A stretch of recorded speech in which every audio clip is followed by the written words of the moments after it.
In the late 15th century, Florence was the undisputed cultural and financial capital of Europe. Under the leadership of Lorenzo de' Medici, the city had become a hub for classical humanism, producing breathtaking art and managing banking networks that stretched across the continent. But beneath that glittering surface, the city was deeply fractured. The immense wealth concentrated in the hands of a few elite families created massive social inequality. And for many everyday citizens, this newfound obsession with luxury and pagan antiquity felt dangerously close to moral decay. To the city's reformers, the ultimate proof of this corruption sat directly on the throne of the Catholic Church. Pope Alexander VI, born Rodrigo Borgia, ran the papacy less like a spiritual institution and more like a ruthless, worldly dynasty, buying influence and openly advancing his illegitimate children. To keep Florence safe from its heavily armed neighbors, Lorenzo de' Medici engineered an incredibly delicate diplomatic system. He played Florence, Milan, Venice, Naples, and the Papal States against one another, ensuring no single military force grew strong enough to conquer the rest. Lorenzo didn't manage this by passing laws or wearing a crown. He held no formal royal title. Instead, he maintained control through backroom deals, strategic marriages, and a sprawling network of personal debts owed directly to the Medici Bank. Yet this highly rational, deeply cynical approach to politics lived right alongside an intense religious conscience. The same merchants who calculated interest rates on international loans carried a deep, persistent spiritual guilt about their own salvation. When you combine massive, unevenly distributed wealth with a chronic, simmering fear of divine judgment, you don't get a stable society. You get a psychological powder keg.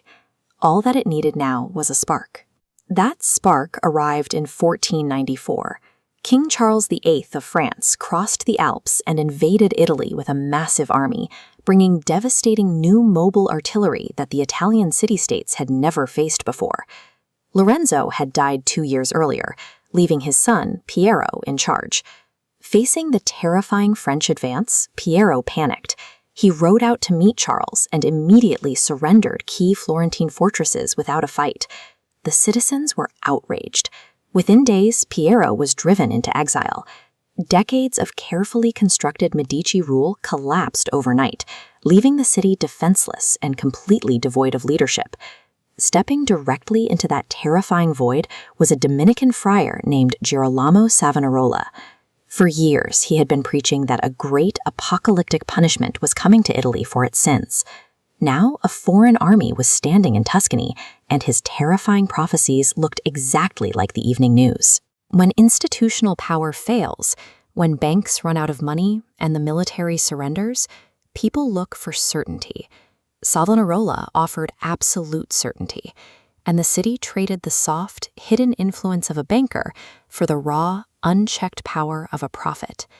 Savonarola's rise wasn't an isolated fluke. Italy had a long history of sudden, emotionally charged religious revivals, where charismatic preachers would whip entire cities into frenzies of public repentance. Savonarola weaponized the collective guilt of the Florentines. He told them the French invasion was a divine scourge, but if they repented and cleansed their city, Florence would be spared and elevated to serve as the spiritual capital of a new, pure Christian world.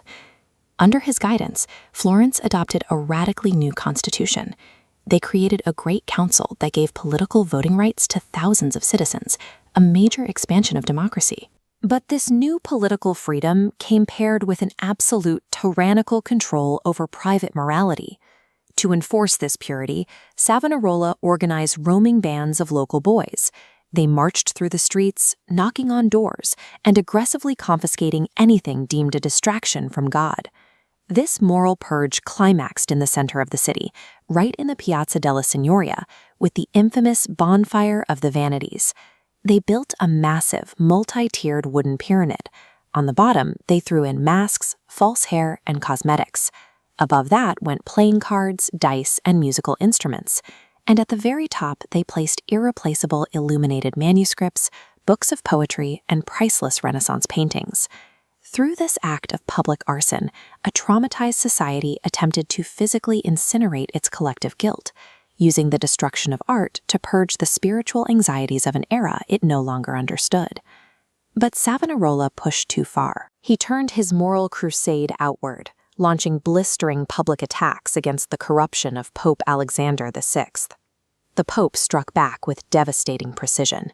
He didn't just excommunicate the friar, he threatened the entire city of Florence with a crippling economic interdict if they didn't silence him.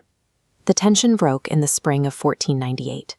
A rival religious order challenged Savonarola's supporters to an ordeal by fire, a literal walk through the flames to prove his divine mandate.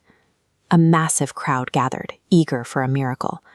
Instead, they got hours of bureaucratic arguing over the rules, until the skies opened up and a massive rainstorm washed the entire event out.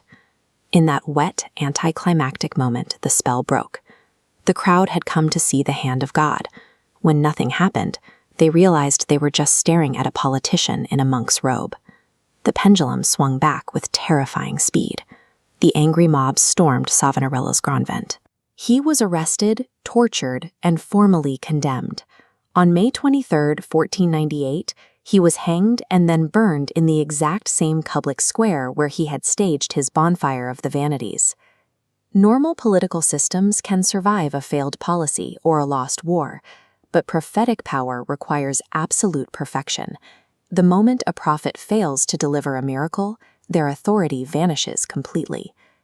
The execution didn't solve Florence's problems. The city limped along as a republic for over a decade before Spanish troops forced the Medici back into power in 1512. 15 years later, Rome was sacked, the Medici lost their backing, and Florence violently expelled them a second time. This triggered a brutal siege in 1529, as the Medici and the Pope marched an army to retake the city.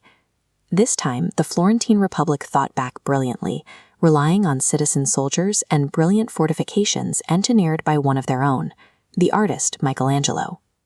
During those agonizing months of the siege, Florence achieved a rare, fleeting balance. They combined a fierce civic patriotism with genuine moral seriousness, defending their liberty without the fanatical tyranny of Savonarola's roaming police. But courage couldn't outlast starvation. Florence eventually surrendered. The Medici returned for good, permanently dismantling the old republican systems and installing themselves as absolute hereditary dukes. The brief, fiery reign of Girolamo Savonarola remains a haunting historical mirror.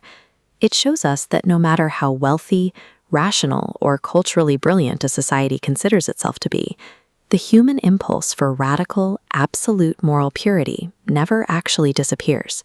It simply waits beneath the surface, looking for the right crisis to set it free.